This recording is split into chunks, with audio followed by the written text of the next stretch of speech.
that is okay to talk about when things are off. Or unfortunately, last year we one of our teammates was murdered, and having that kind of experience, I think, brought the group of guys, a Yeah. lot closer together. After that happened, we just hung out, had a touch session, went to the bar. Everyone's Yeah. laughing, everyone's crying, and I think it was one of those moments where it was really cool to see a team come together. Of course, under terrible circumstances. He was with the team Yeah. the day before, and then things changed the next day. And so, I think that mental health aspect is so crucial in I think really helping you Yeah. help your teammates. And I just think that mental health aspect It is just so is. important. And my condolences to you. I understand loss and how difficult that can be. And rugby's so great in the sense of community and coming together. I've seen it many times, and it's that one thing you can always fall back on. Join me, Jeremy Swick, on Into the Unknown, a podcast that delves into the personal journeys, stories, and experiences of individuals across diverse professions. As a historian by trade, I firmly believe that our personal histories shape our present and offer valuable insights into our paths ahead. With that being said, let's get into it. On this episode of Into the Unknown, I'm joined with a very special guest, Bailey Johnson. How are you doing today, Bailey? I'm doing good. How are you? I'm doing amazing. I'm really excited to talk with you today. Of course, I was traveling for rugby, and you know how that goes. It's one of those things where it's a lot. It's hectic. It's fun, but it's something I enjoy, and I'm sure we'll get into your conversation as well. And I know you do as well.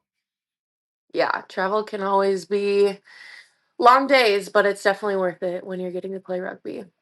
So I always like to kick off the show and talk about the importance of networking. How are we connected? Yeah, actually, so we're connected through the Gemini fan base, and we started following each other, I think last season. I just noticed how active you were within like our group, our fan group. So we gave each other a follow, and we've just been staying connected through social media, which is awesome.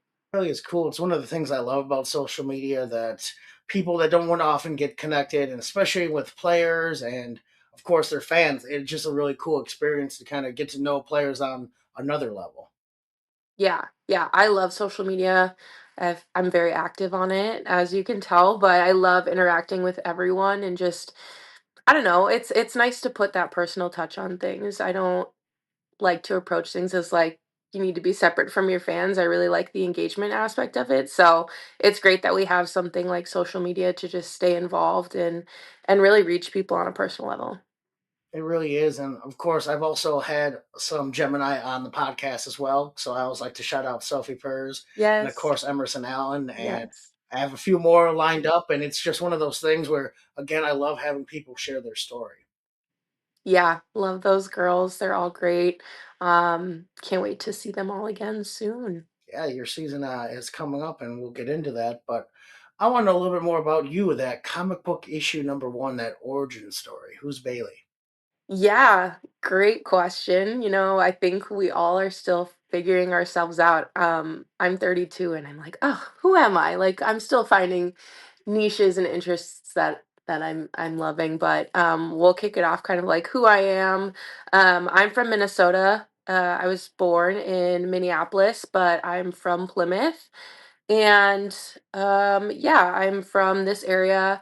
In 2020, I did move out to California. So I've spent a couple of years out on the West Coast playing rugby, which was really great. But yeah, I'm from the Twin Cities area. So it's really nice to come back home and play for a professional team. But yeah, I grew up playing sports. I was really, really engaged with volleyball. That was kind of like my thing. My younger sister played as well, so we kind of were a volleyball family. And it's interesting, how I kind of fell into rugby, and I can definitely get into that. I don't know if we're at that part yet, but it kind of does go into my origin story of like how it all came to be. Yeah, so in the 10th grade, we had such a huge high school. I went to Wayzata High School and there were volleyball tryouts and I just did not make the cut. And that's such like a hard blow as like a 10th grader. You're like, oh, what am I gonna do next? I spent pretty much my entire year playing volleyball club and school, and so I didn't know what I was gonna do for the fall. And so I got cut And I remember I had a friend and she was like, "You should come and play rugby. Like that would be so cool for you to try out." And I was like, "What's rugby? Like what is that? I have no clue what it is." And I had been doing volleyball my entire life, so I'm like, "Yeah, I might as well just give it a shot." I went to one practice and I immediately fell in love with it, and I think a lot of people can relate to that. Like just being able to try something entirely new that you've never experienced before and like I don't know, seeing things that you've never done, like tackling, that was just so cool to me, and as a younger athlete, I was, like, all about it, so that was kinda, like, how I got started into it. I just took a chance and went to a rugby practice. I'm lucky enough to have played in high school and had a club team, so my start was with Wayzata Girls Rugby Club. They're no longer a club, but that was a really foundational piece of my rugby journey. It kind of bred this confidence that I hadn't really had before with volleyball. Like I've always been a taller athlete, I've always been a bigger girl, and I got to fully use like those superpowers in this sport. It was really cool. Um, other sports have expectations of like what you maybe need to look like or be like, and rugby was just kind of like that spot where anyone can go and every size is kind of like necessary, and everyone has that thing that star value or star quality that they can bring to the field regardless of how they look or what you look like or I guess like you don't have to be the most powerful, you don't have to be the fastest, like there's a spot for everyone. So that was just a really unique experience and I'm so lucky that I was able to do it at such a young age. Bailey, I appreciate you mentioned saying a superpower because it is so true that I mean I remember from teams I played on, we had a guy who was 6'8" and he actually grew post college to 6'10. But at the same time our scrummy was, 5'3" on a good day. And it's so amazing to have those wide variety of body shapes and types and Yeah. attitudes and personalities because rugby is such an amazing sport in the sense that all those need to work together to be successful. Yeah, absolutely. I think, even now as I've progressed as an adult, I think you learn things like even in your career and just as you develop over time, like personality wise, the aggression side for me never really left. And I think that's such a great quality to have. Rugby is like that sport where you don't ever have to really tone it down. So I think that's something that I've also been really grateful for too, is like it's that sport where you can really just like let go. And aggression is like celebrated. And in a lot of other areas in life, like that might not be something that's as celebrated. So it's really cool to like be a part of a sport that kind of like honors that. And I think that's the best thing. It's the greatest outlet for me for sure. So Bailey, after high school, what ends up happening with your rugby career? How does that transpire? Yeah, so I played throughout high school, 10th grade to 12th grade. I ended up playing in a select side tournament. Shout out to Jimmy Hansen. He was one of the first coaches that really selected me for something bigger than what I knew was even possible. And without him, I probably wouldn't have the same path that I have today. So I did a select side tour in Chicago with the Minnesota like high school girls select side team, and that was amazing. That's kind of like where I knew I want to keep doing this after high school. I think nowadays you see a lot of athletes like intentionally going to school for rugby or like finding programs that are maybe like more put together. That wasn't necessarily the case for me. I ended up at University of North Dakota for a year, and they had a rugby team. And I ended up leaving to go to back to Minnesota and played for two other colleges. And where I really started to like things started to click for me was down at Mankato. We had a D2 program that was really competitive. We went I think we went like 8-1 that season. We were really competitive with our rival club Winona, and they are national champions. So it was really cool to be a part of a program that cared so much about rugby, and really had a diverse, strong group of athletes. And I think that really did carry me forward into like playing outside of college. Another thing is that when I was, going back to school in Minnesota and playing rugby, I was scouted for All American tours And shout out to Martha Danes and Sue Whitwell. Like they really did kind of breed that next level again for me. I had no idea what an All American was. I had no idea what any of that meant. So when I got my first invitation to like go to a camp, I was so excited. I had no clue what it would be like, and it was really my first introduction to like USA rugby and being able to represent for your country. And for 4 years, I had like continued to be selected for touring sides for the under 23s. I played in a super series my final year, and it was really, really formative. I really would say that those years in college is where I started to excel in being like, okay, I'm starting to get good at this. Like, this is something I want to pursue. Um, so that was a huge moment for me. All of these years collectively with college, going to different colleges might sound like wild and crazy, but I was all about it. I was like, I want to play rugby and I want to do what's right for me. So I kind of bopped around and tried to figure that out. Um, so yeah, I have a quite an interesting college journey, but I think it all teed me up to really like pursue a passion that I didn't even know was possible at that time. Really, you touched on something really important. It was that journey that was right for you. I think one of the things a lot of times in life, there's supposed to be this pattern or this path we're supposed to be on. And the reality is, for most of us, that's not the right path for us. It might be the perfect path for someone else, but for us, I think a lot of times it is that isn't exactly how it's going to pan out. And I think a lot of times it's realizing, at least for me, it was being okay with that kind of different path, if that makes sense. Yeah, and it's interesting. I think that took a while for me to realize too, because as soon as I kind of got into the USA rugby tract and I was going for like senior women's positions and getting into top 50 camps where they were going for selections for World Cup, like I was still very young and this is something I really wanted, but I didn't end up making touring teams at that point, and it kind of redirects you. And I think it takes some time to understand like what that redirection means and like what your purpose is. I think initially on this topic, like I really just wanted to represent my country and play at the highest level.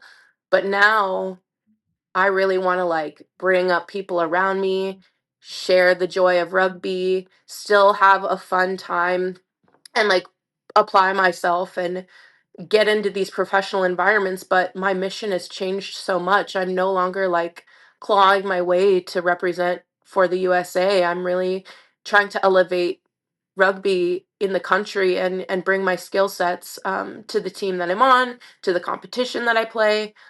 So it's interesting how that shifts and like how your path changes so much and over time. And I've been playing for almost 15 years, so it's like it it's moved a lot. It's moved a lot in a good way. Really, I appreciate you said that because I think it's so true. I was fortunate to play down in Atlanta for a number of years with a white, moved back to Wisconsin, and I know I'm not going pro anytime soon. It is what it is. I don't know if I really even had those aspirations, but one of the things I always had wanted to do was stay involved in rugby. I wrote my undergrad thesis on early American rugby, which turned into my master's thesis on college football stadiums in the 1920s. I loved doing the social media aspect. I was fortunate then to get hired with USA Club Rugby to do their social and marketing. But I think for me, again, it was one of those moments of pivot where Hmm. I saw that next opportunity. Well, it might not be playing on a USA team. It's been really amazing to go cover the women when they're in town for the World Cup or the Pacific Series or Hmm. whatever it may be with WER as well. Excuse me. It's always been fun to find new avenues to kind of help grow the game, as I think we both agree about. Yeah, definitely. And like, you know, that was still my passion outside of college too. Like even in my mid 20s when I was in San Diego, in San Francisco playing, I definitely still wanted to like give it a shot and see if I could be selected potentially to be pulled into a training camp, a pool. But at the end of the day, that's just like not how it lines up.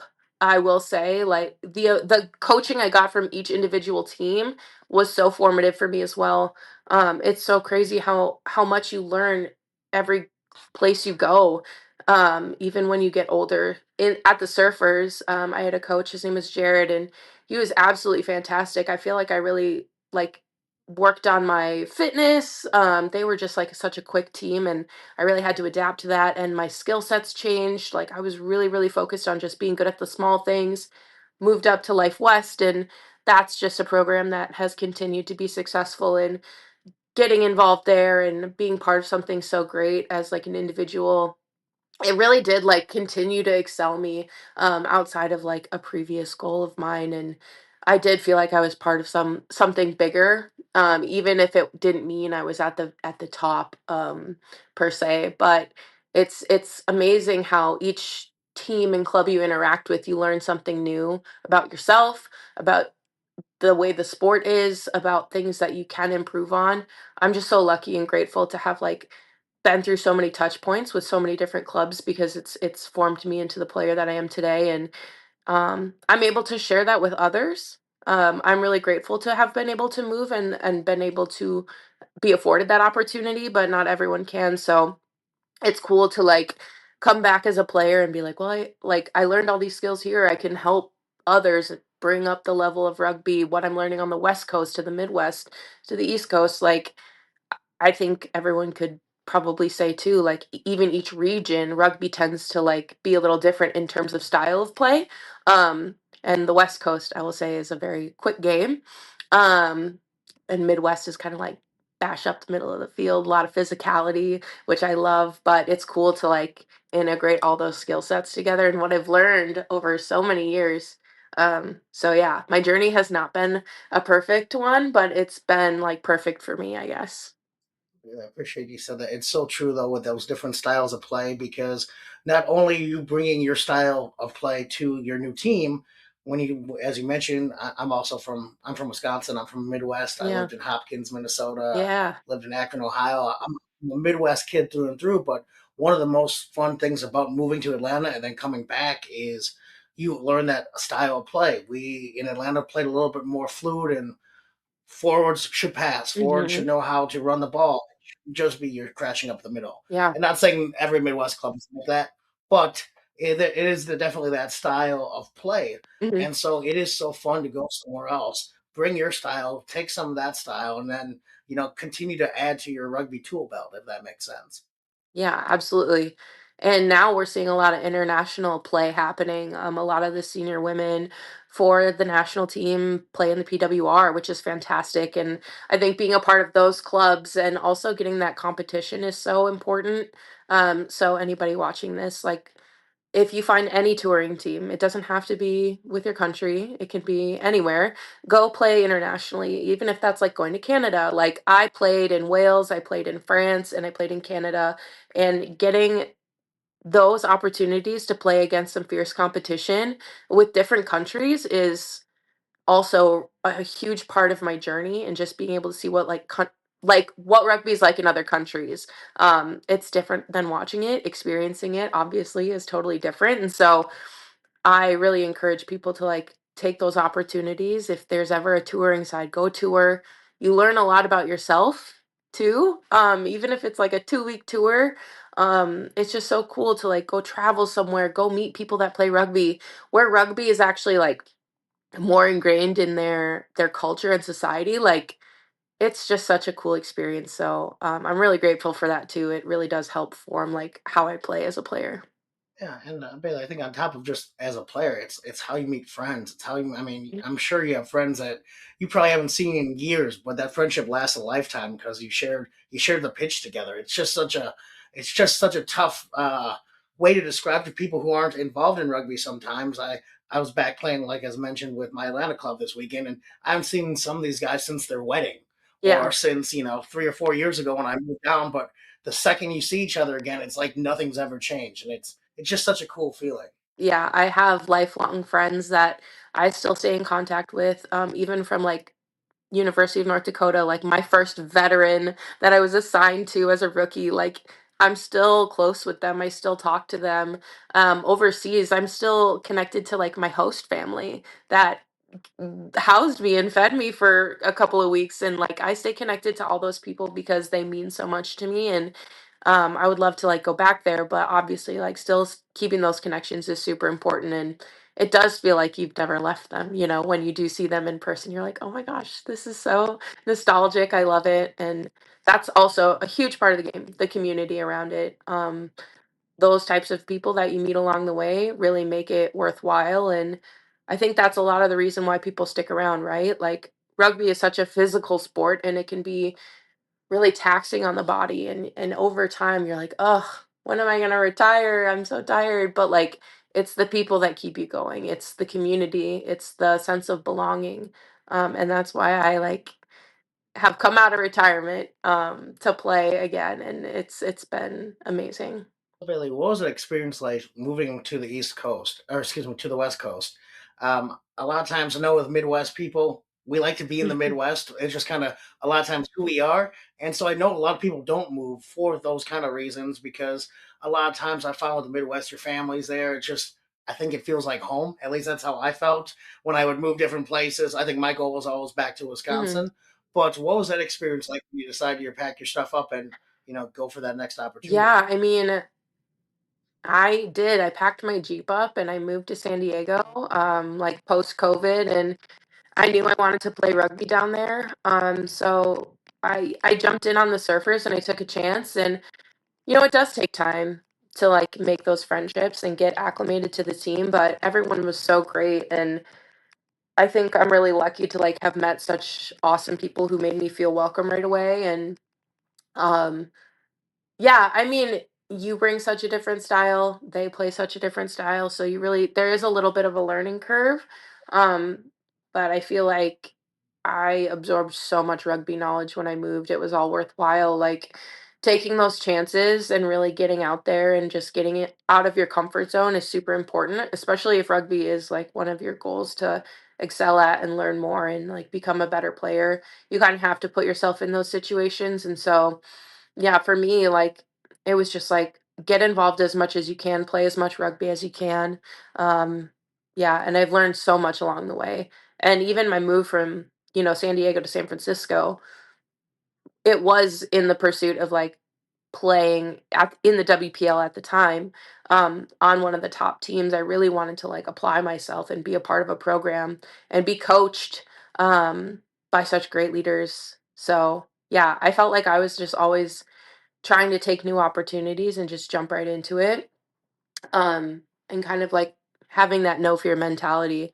And I know like I come from a background where comfort is kind of like the thing, staying comfortable, because it's familiar. But if I didn't move to California, I don't think I would be where I am today. I don't know if I'd be playing professionally for the Gemini. I really don't know what my journey would look like. So I think it's a very important thing to like consider as an athlete is just like kind of getting out of your hometown a little bit, experience something new. Um, you learn a lot about yourself, about the sport. So, I couldn't agree more, and I tell people all the time to do it, and you're not going to regret it. Like, and you can yep. always come back. And most people who support you, like, it's wild because most people who support you, and there's a lot of times maybe people don't say it out loud, like some of your Yeah. friends may. But I know, at least for me, it's been those times where like granted, we're maybe like 3 beers deep, and the guys look over, hey man, that's pretty cool. You moved to Atlanta, or hey, Yeah. that's pretty cool. You quit your job and you do swim full time. And it's funny because I think those who really support you will Yep. always support you. And of course, there are people who won't support you, but I think focusing on those that do care about you is one of those things where I think it always brings that encouragement to go try that new thing, and maybe they won't Yeah. ever leave Yeah. the area, but it's cool to have that friend that moved out and in your case came back to now play Yeah. professional rugby. Like Yeah. that's Super amazing. grateful. And yeah, I can get into that if you want, kind of like that next step post California. Like after San Francisco, I kind of reached this point of like, okay, I think, I'm on the line of maybe retiring. With like a career and just where I'm at in life and all of that. I was like, I'm ready to kind of focus on my job, and you know, I have to put in more effort there, because like we make rugby such like a huge part of our lives. It's almost like a full-time job. And so, not to say that I wasn't like career focused, but I was like, maybe it's time. I'm kind of getting sore. I'm kind of getting tired. So I actually did retire for like a year and a half when I was in the Bay Area. And that was a very difficult time because I was still seeing like all my friends play. And I really, I knew I could play, but I just at that time was like, I think I need to hang my boots up. Um, but when I moved back to Minnesota, like a year later after my retirement, I got that itch again. And I was like, oh, I just feel like the job's not done. I'm not ready to leave the sport. I have so much like fire in me. And Sylvia Broaden is one of my biggest mentors in life. We used to train together. We played on the Amazons together in the WPL, but she also was my like strength and conditioning coach too. So I spent a lot of time with Sylvia. We got to know each other a lot. And so when I came back, I shot her a text and I was like, hey, um, like, are you looking for a forward? Because I think I want to come back. I'm ready to come back. And I actually she texted me back and was like, we might have an on-call spot open for you. And I was like, okay, cool. Like, what do I have to lose? I'm coming out of retirement. Works for me. I can just go to training and like get acclimated again with the sport. And that was a really great experience last year. Yeah, so I started on call. I didn't start as a rostered athlete. And so I basically just put my head down and trained and was just looking to have fun, and it paid off in dividends. I ended up getting pulled up into the rostered squad and got some significant minutes across the season, playing at number 8, which is my favorite position. And I just was coached by someone who cares so deeply about their athletes, who I know cares about me. And it really did just change the way I view rugby. I think when I retired, I was kind of getting to the point too of like, I'm losing my fire a little bit, I'm losing my passion. And I think that just comes from like stylistic coaching and selection and all that. You kind of still get those insecurities that pop up. And with Sylvia, it was just so different. I just felt so like everything was so fostered and cared for, and she just believes in you as an athlete. And I had the best time last year. I was so grateful. And yeah, I couldn't have asked for like a better way to come back to the sport. And the Gemini was just such a great team, our first inaugural team. So it was really cool to be a part of something so big. It really is, and it was just so great to see how y'all played, how y'all operated together. It was just a really exciting time as a fan of rugby. I really enjoyed what you did on the field. I love that there for a while was the you could I could watch it. I could watch games. I could watch my Yeah. friends play, and that's something I don't you don't get to do all the time when you're not playing with them. It's really just it was a really cool experience Yeah. as a fan. I'll put it Yeah. that way. Yeah. I was gonna say, what are you most excited for about this upcoming season? Because this will be season 2 now. It's kind of you can know the ropes. You're no longer the on call athlete. You're kind of even more part Yeah. of the team. I'm just excited to build off of what we made as the foundation. I've really integrated myself into this team in terms of like, I want to take care of the next generation that comes through and like make sure that what we have set as the foundation is kind of like carried throughout. So young athletes who do end up playing in these leagues don't have to worry as much. And I just care so much about all my teammates and my coaches. And I'm just excited to like apply myself. I feel like I've been working pretty hard in the off season to just kind of like continue on with this fire that I've had out of retirement. I want to show that you don't have to be a certain age to be playing rugby. You can be 32 and be in your athletic prime and still, you know, take girls out and like I don't know, you still got a mean stiff arm, a sick tackle. Like I think I want to show people that you could be any age and play rugby and you can play at the highest level that's offered. Um, and I do want to continue to support my teammates and like elevate the game that way. I feel like I'm in a unique position where, you know, back then Sylvia would have been this athlete for me where you look up to somebody and they're your mentor, and now I'm kind of in that position and I've got younger teammates and friends that I feel like I'm, fostering like that passion through and teaching them skills along the way. And it's cool to be in this perspective for as long as my journey has been. And I've been that athlete that's been like climbing that ladder. Now I'm kind of like at that top point, and now I can like assist the next person up the ladder. So I'm just grateful to like get back to work with my friends and see everyone. We've got some new talent coming through, so it'll be really exciting. And I know the Gemini has a little bit of a chip on their shoulder, and we're just ready to get that work going and work together. On everyone's journey, you make a decision not really knowing the outcome. And we talked a lot of decisions you've made Yeah. over the years. Can you give me a time that sticks out to you that you just went for it and how it turned out? Yeah, I mean, there's so many times where I kind of just went for it, and that's a little bit of my personality. I think the biggest life change that I had that actually affected me everywhere in my life was my move from San Diego to San Francisco. I did it right before the WPL season, and so I left a WPL team and went to another WPL team. So you can imagine how that discourse went down. But the coach called and was like, "Come on up." And I was like, "Awesome. I'd love to play." And I ended up finding like the career I've been at for 4 years now, in San Francisco. That completely changed my life. I ended up playing for a team that is so well known, and I learned so many skills, basic skills that I needed to work on that elevated me as an athlete. I met so many people along the way that now play for other teams, and I think I just became a little more well connected in San Francisco, and it's because I took a leap of faith.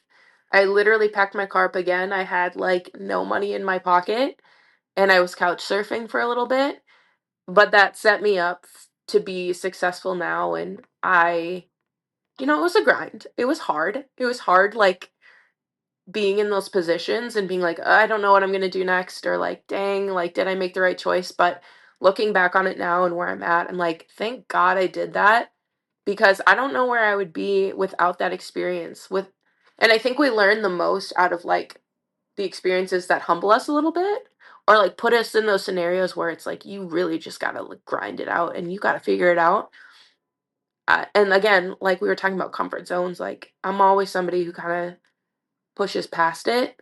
So yeah, I think that was a huge formative time for me, and just making a big decision that did pay off in the end. Even if I didn't think it did at that time and I had a lot of doubt, it really did work out for me. So Bailey, I appreciate you because you said to do the hard things. It's not like everything's easy. It's not like, oh, I just did yeah. this and it was fine. It's like, no, I'm sure there's moments of doubt. Or I'm like, I remember packing up my stuff and moving to Georgia. I didn't Yeah. know anyone in Georgia. I went for a job, and I think those times and those moments, and you're like, okay, well, this needs to work. I need to make. I'm not this is day two at this job and I need to make this work. I'm not moving Yep. back tomorrow. It's not, I can't turn around and go home just yet. But I think so much of that is so formative that it starts to build that level of confidence that kind of just like working out or just Mhm. like rugby practice, Yeah. it's that muscle memory.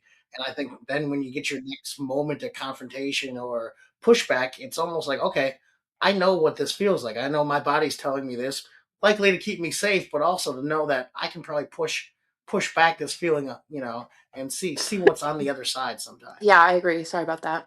Um, and I did want to Yeah, touch on one other formative like moment in my rugby career that I think is so important to talk about if you have time. Because it's something I'm really passionate absolutely.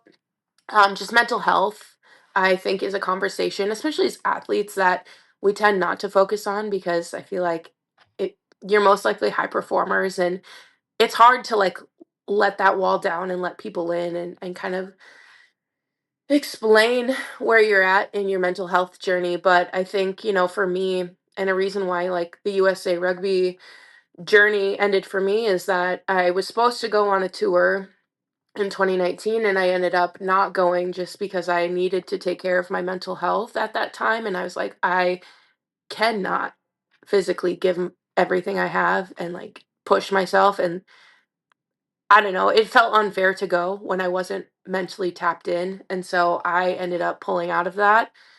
And that kind of like never really got my foot back in the door with USA Rugby, unfortunately. But now, totally fine. Your journey takes you many, many different places. And I think it's part of mine in that decision. But I think it's so important to take care of your mental health and make decisions that are right for you. And that taught me, even though that was a tough lesson, and I was like, oh, I trying to get back into it. I'm trying to get back to selection. I'm trying to have these coaches notice me because I still have something to offer. Um, you know, it's okay to like advocate for yourself and your mental health and know where you're at. Um, and that doesn't end your journey because I still get to call myself a professional athlete in my second year here.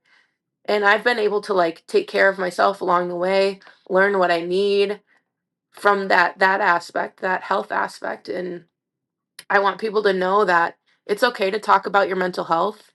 Um, Regardless of what the reaction might be, there will always be another path to success, and we can't let one thing dictate our journey or one thing shut us out for good. I'm so grateful to like have people who have seen that growth in me. um, Sylvia and I have been very close, and she understands that journey too from the mental health side of things. She's seen me go through those paths, and she's seen the growth, and it's really great to like have someone acknowledge that and believe in you, and you still get to call yourself a pro athlete. Like, that's the message. I want people to understand that, like, speak up. If you need help, say something. Um, because you can't give your all when you're in such a physically demanding sport and tap yourself out mentally. It doesn't work. So I really wanted to like say that that was a huge pivotal part of my journey. And I would love to see more people start to talk about it because we all have something we're going through. And yeah, um, your journey can change at any point. So Bailey, I think that's so important. I think that mental health conversation is crucial. I mean, I even think about again. I know it's mm, fresh on my mind, but last weekend, hanging out with some of my friends, I was got a shout out my friend Lauren and Tamika, and I'm thinking it was a lot of it just talking about how you're feeling about things, and I think a lot of times as athletes we kind of just push that to the side because that's not yeah, the place at the time.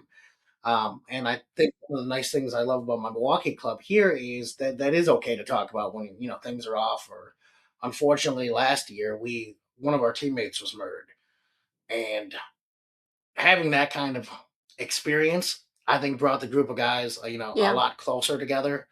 After that happened, we just hung out and had a touch session, went to the bar. Everyone's yeah, laughing, everyone's crying, and I think it was one of those moments where it was really cool to see a team come together, of course, under terrible circumstances. He was with the team yeah, the day before, and then things changed the next day. And so I think that mental health aspect is, so crucial in I think really helping you yeah. help your teammates. And I just think that mental health aspect It is just so is. important. And my condolences to you. I understand loss and how difficult that can be. And rugby's so great in the sense of community and coming together. I've seen it many times, and it's that one thing you can always fall back on. And I think most rugby teams do a really great job in checking in and making sure everyone's feeling okay.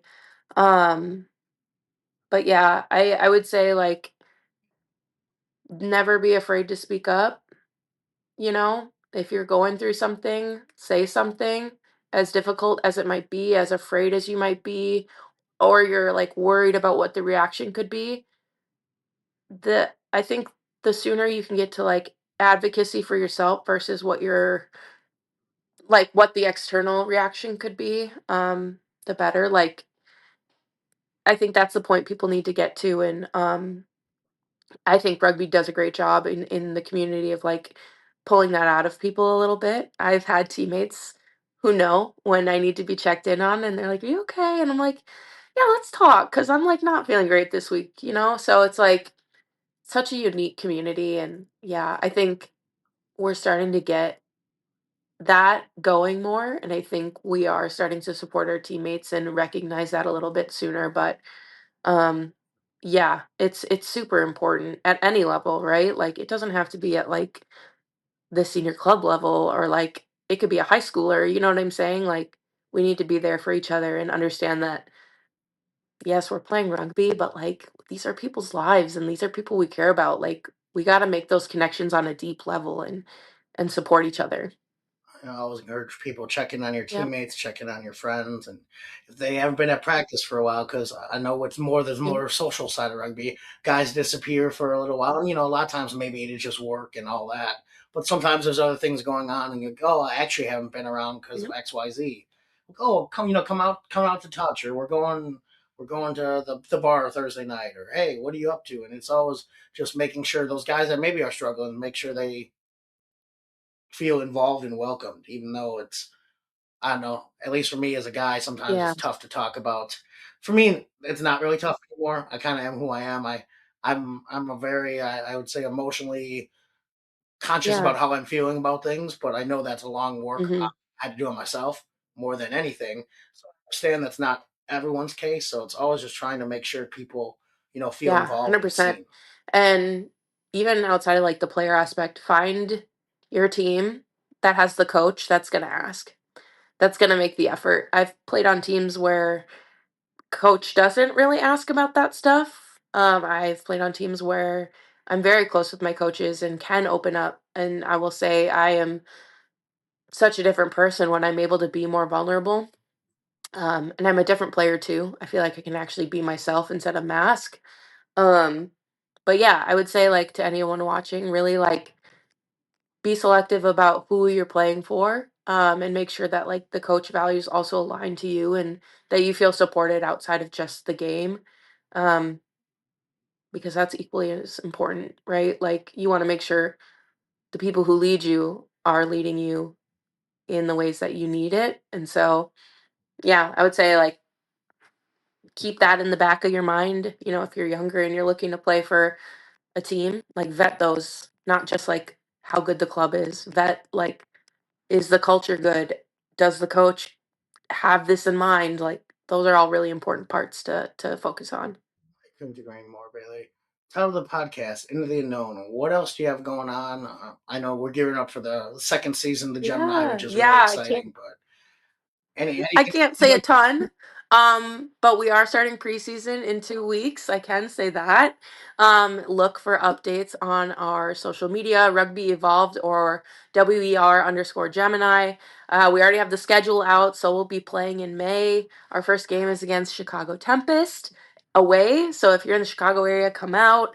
Hope to see you there. I think we talked about that, right? Right on.